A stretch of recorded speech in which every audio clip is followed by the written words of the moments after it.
बोलता 10-15 मिनट में निकल जाएगा, 15 मिनट में निकलता।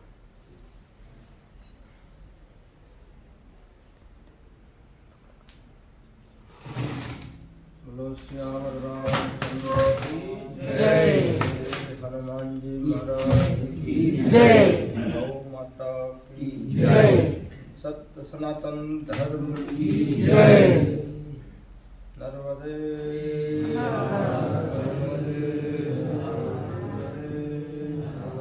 नर्मदे। 2 मिनट हम सब लोग मिलकर के भगवान नाम संकीर्तन करें। उसके बाद आपको अभी 5 मिनट का समय है, उसमें आपको यहाँ का महात्म्य नर्मदा जी का महात्म्य बता दिया जाएगा। बोलो श्री राम जय राम जय श्री राम जय राम जय जय राम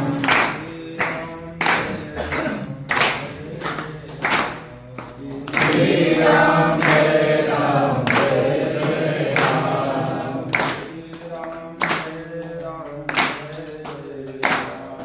श्री राम जय राम जय जय राम श्री राम जय राम जय राम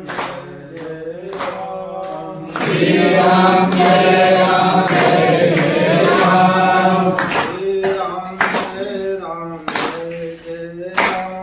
श्री राम जय राम जय जय राम श्री राम जय राम जय जय राम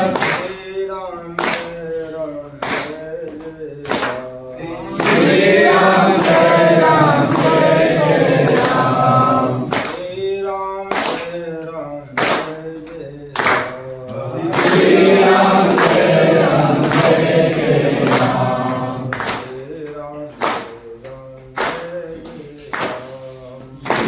राम जय जय राम श्री राम जय राम जय जय राम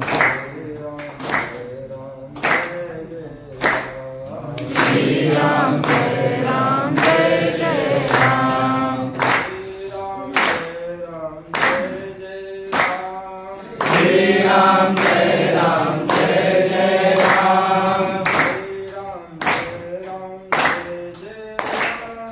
श्री राम जय राम जय जय राम श्री राम जय राम जय जय राम श्री राम जय राम जय जय राम श्री राम जय राम जय जय राम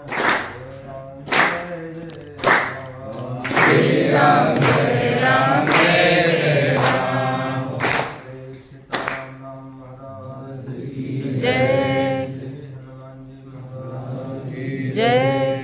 अभी आप लोग सावधान पूर्वक एकदम बैठ जाइए, मन और चित्त को शांत करते हुए। यहाँ से जो आपको सुनाया जाएगा हनुमान जी भी उसको सुनेंगे, आप सब लोग सुनिए। श्री सीतानाथ समारंभां रामानंदार्य मध्यमां अस्मदाचार्य पर्यन्तां वन्दे श्री गुरु परम्परां। श्री रामाय रामभद्राय रामचंद्राय वेदसे नाथाय नाथाय सीताय पते नमः। कृष्णाय वासुदेवाय हरे परमात्मने प्रणतक्लेशविनाशाय गोविन्दाय नमो नमः। मनोजवं मारुततुल्यवेगं जितेन्द्रियं बुद्धिमतां वरिष्ठं वातात्मजं वानरयोधमुख्यं श्रीरामदूतं शरणं प्रपद्ये। श्रीरामदूतं शरणं प्रपद्ये। श्रीरामदूतं शरणं प्रपद्ये। तुलसी तुलसी सब कहें कि तुलसी बन के घास, कृपा भई रघुनाथ की तो बन गए तुलसीदास। मात पिता गुरु मनुष्य न जानिए, गाय न जानिए धोर। ये सब हैं तुलसी नंद किशोर। बोलो श्याम रामचंद्र की जय। श्री सीताराम जी की असीम कृपा व प्यारे दुलारे अनंत बलवंत श्री गुमांगे हनुमान जी महाराज, जिनकी छत्र छाया में बैठ कर के आज नर्मदा परिक्रमा के दौरान आप सब लोग यहाँ पधारे हुए हैं और हनुमान जी का दर्शन कर रहे हैं। गौ माता का दर्शन किया और यहाँ पर आकर के आपने जो प्रसाद लिया, इस सब के लिए आप सबको हनुमान जी महाराज की तरफ से खूब खूब आशीर्वाद देता हूँ और मेरी तरफ से आप सबको नमन वंदन अभिनंदन करता हूँ। आप सभी लोग नर्मदा परिक्रमा में हैं। नर्मदा परिक्रमा यात्रा है। यात्रा का मतलब है जो यातनाओं से भरी हो ऐसी यात्रा, उसका नाम है नर्मदा परिक्रमा यात्रा।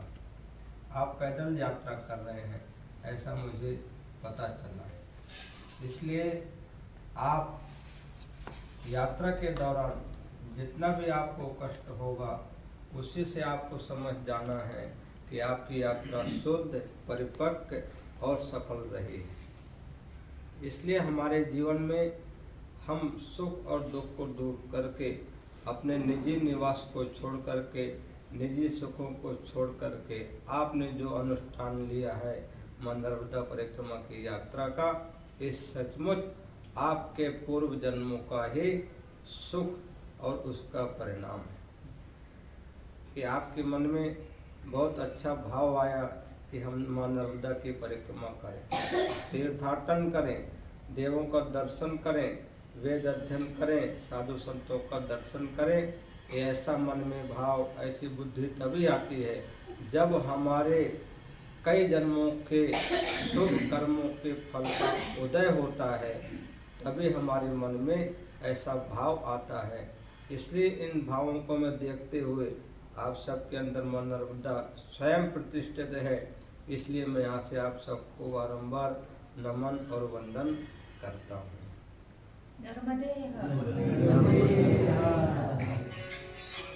क्योंकि मां नर्मदा चाहती है तभी हमारे मन में ऐसे मन और भाव लाती।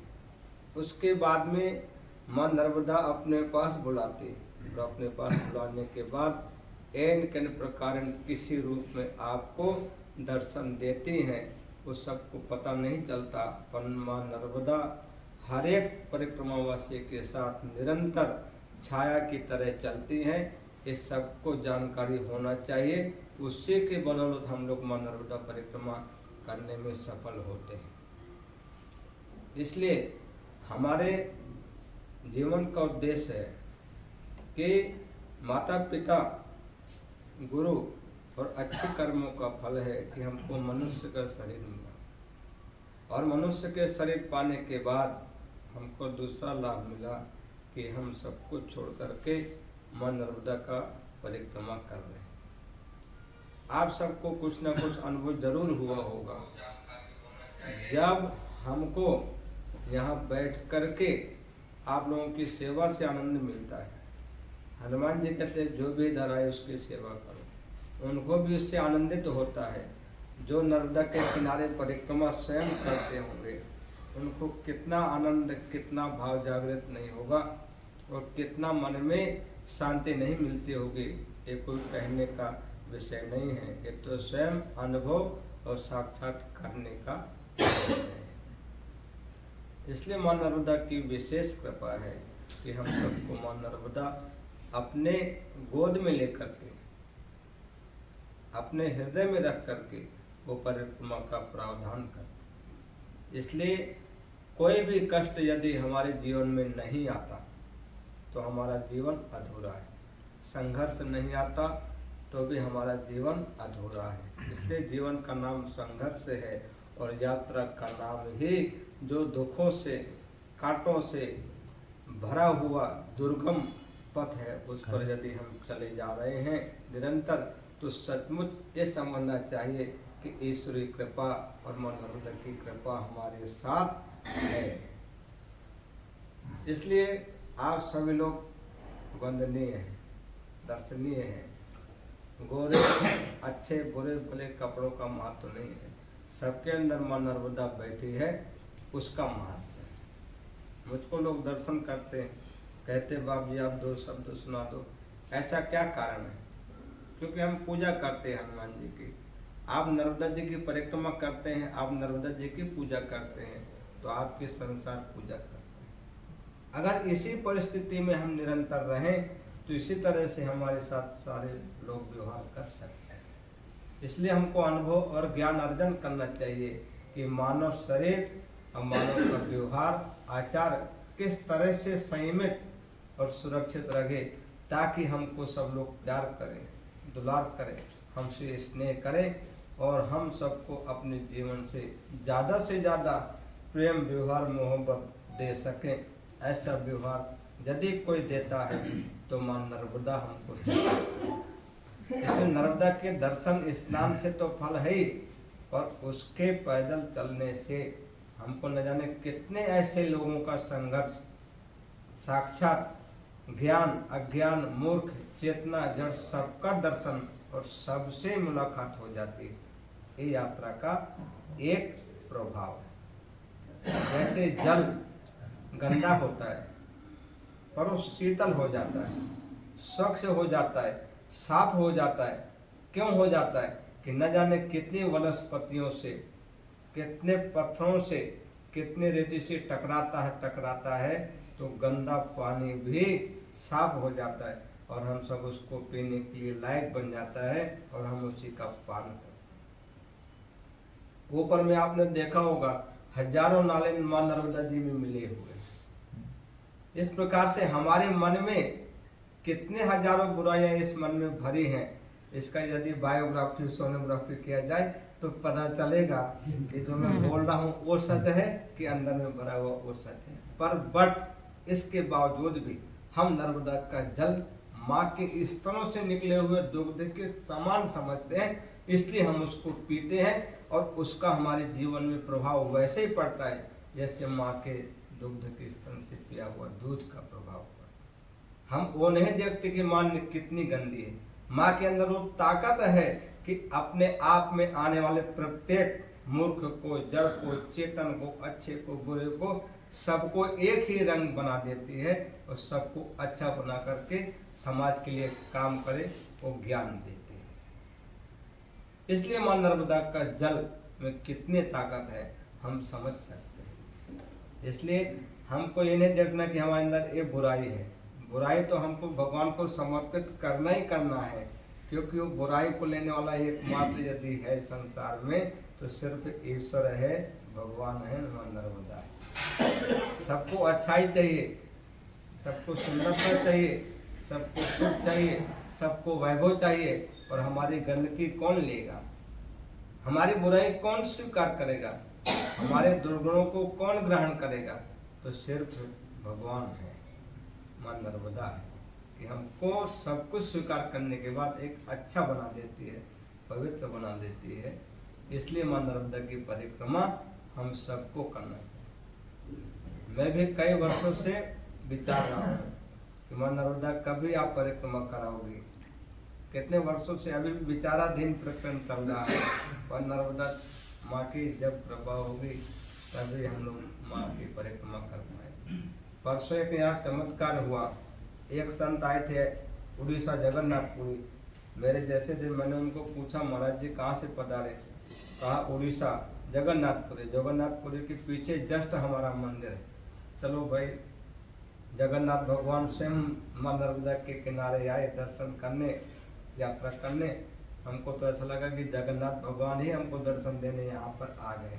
तो इस तरह का नर्मदा के किनारे जितने भी देव स्थान है, जितने भी लोग चल रहे हैं, वो मनुष्य नहीं है। यहाँ जितने भी रहने वाली गौ माता है वो मनुष्य नहीं है। जितने भी कर्मचारी, जितने भी हैं, सभी लोग देव स्वरूप है।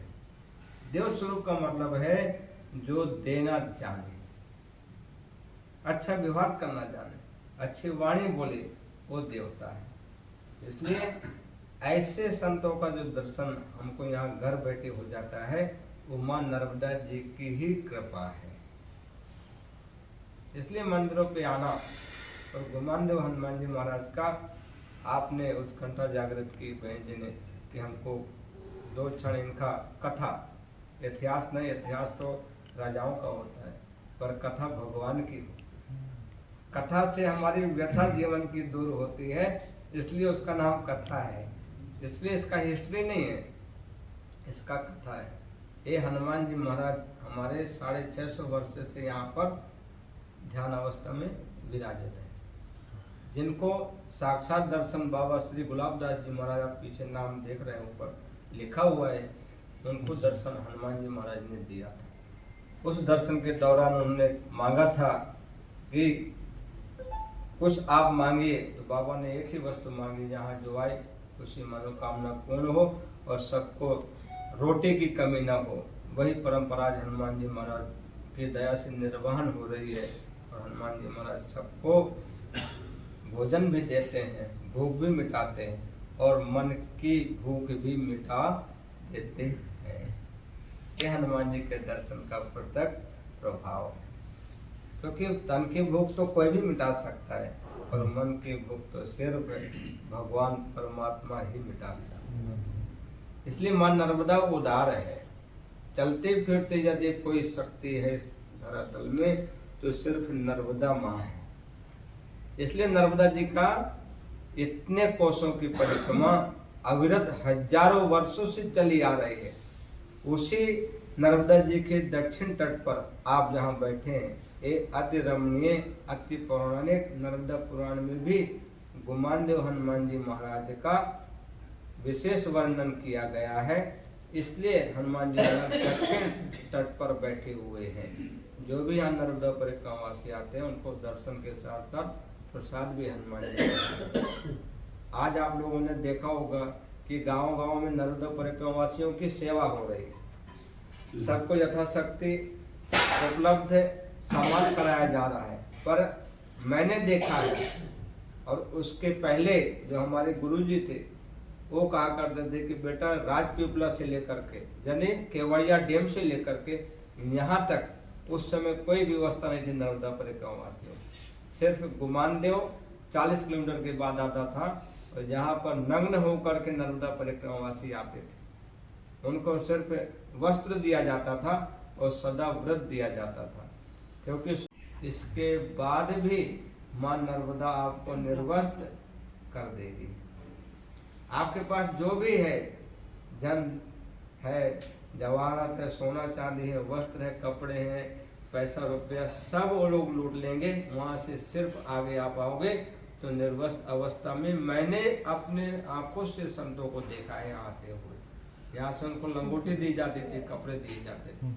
अभी इतने स्थान बन गए कि मां नर्मदा की कृपा है। इसलिए आदि अनादि काल में यदि कोई नर्मदा नदी महानदी है, नर्मैया है, तो गंगा, यमुना, कावेरी, सिंधु, महेंद्र, तनया, गोदावरी, जितनी भी सप्त नदियां हैं, उनकी यदि जड़ में यदि कोई महानदी है तो सिर्फ मां नर्मदा का नाम लिया जाता है। अभी आप उस तरफ भृगु कक्ष में जाओगे, ये भृगु कक्ष का दक्षिण तट है, उधर जाओगे तो उत्तर तट आएगा। उत्तर तट में जब बलि राजा ने यज्ञ किया तो उनको जल प्रक्षालन के लिए, विष्णु जी के जल प्रक्षालन के लिए जल मंगाया गया, तो कमंडल में वो जल नर्मदा जल था, जिसके प्रक्षालन करने से गंगा जी की उत्पत्ति हुई है। यदि हम किसी का पैर धोते हैं, पैर धोने के बाद उसका चरणामृत लेते हैं, उस चरणामृत का नाम गंगा मैया है। इसलिए गंगा से भी यदि कोई पुरातन नदी हमारे शास्त्र पुराण में है तो सिर्फ नर्मदा जी है। आदि अनाद से अनवरत चलने वाली मां नर्मदा साक्षात इस कलयुग में आपने देखा होगा, सुना भी होगा, और आपने सर दर्शन भी किया होगा कि एक संत नर्मदा किनारे रहते हैं, जिन्होंने सिर्फ नर्मदा जी का जल ही लेने का नियम कर रखा है। दादा भैया दादा सदगुरुदेव भगवान, जो यहाँ भी मेरे हाथ से भी उन्होंने जल पिया था, उनका आप दर्शन किए होंगे, कितने लोगों ने नहीं भी किया होगा। पर आज भी माँ नर्मदा की ताकत है कि उसके जल से उनको इतनी शक्ति है कि हम लोग अगर साथ में चलेंगे तो हम लोग थक जाएंगे, पीछे रह जाएंगे, पर सदगुरुदेव जो दादा गुरु हैं वो आगे भाग करके निकल जाएंगे। इसलिए किसमें ताकत है, किसमें शक्ति है, किसमें ऊर्जा है, वो हमको यदि समझेंगे तो सबसे बड़ी ऊर्जा शक्ति और शक्तिमान बनने की ताकत यदि कोई है तो हमारे प्रकृति में।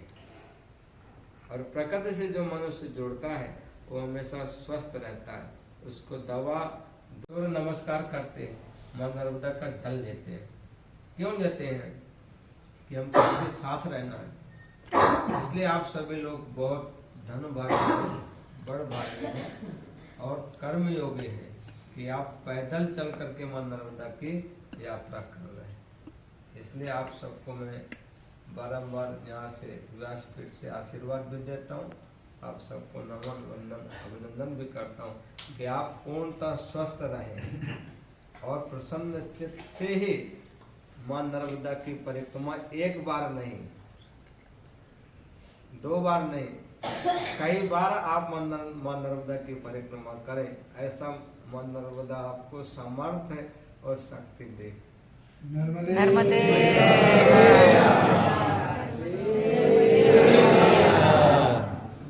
इसलिए शक्ति दे कि हम लोग सत्कार कर रहे हैं, अच्छा कार्य कर रहे हैं और अच्छे लोगों की इस संसार में बहुत जरूरत है।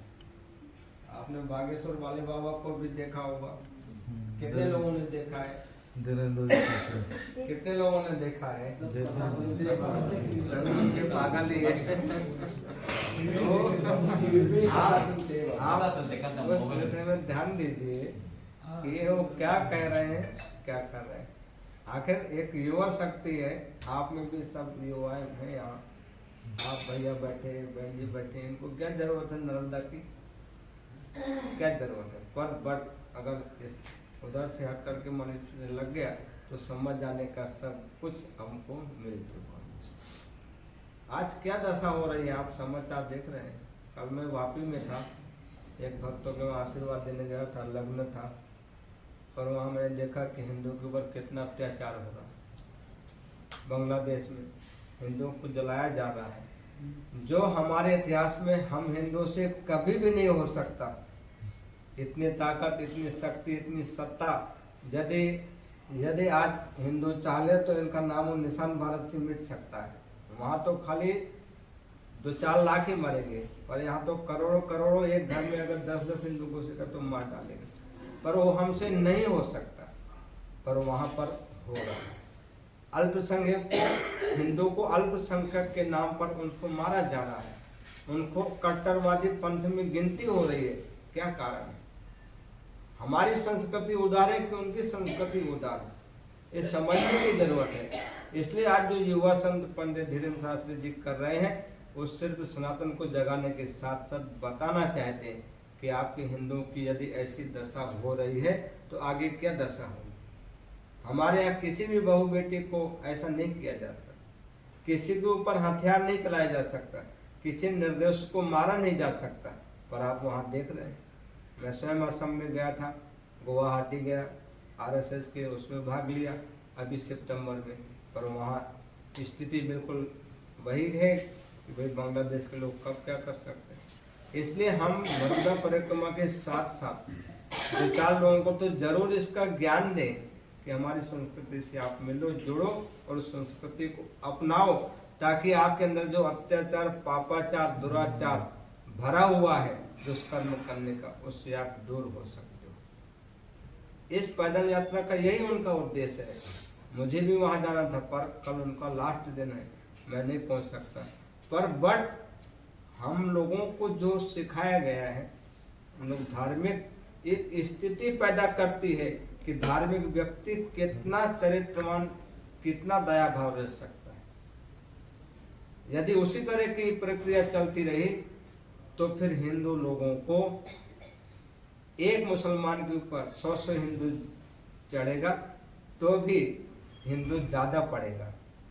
पर यदि ये संदेश वहाँ तक भेजा जाए तो बहुत अच्छा होगा। मैं यही सबको बोलता हूँ कि भाई सरकार से मांग करो, नहीं तो वहाँ नहीं रहने देते तो उसको यहाँ ले आओ, तब उनको पता चलेगा कि हिंदू और इन मुसलमानों में कितना अंतर। इसलिए हमारी संस्कृति को आगे बढ़ाओ, उसको अपनाओ, उसको जागृत करो।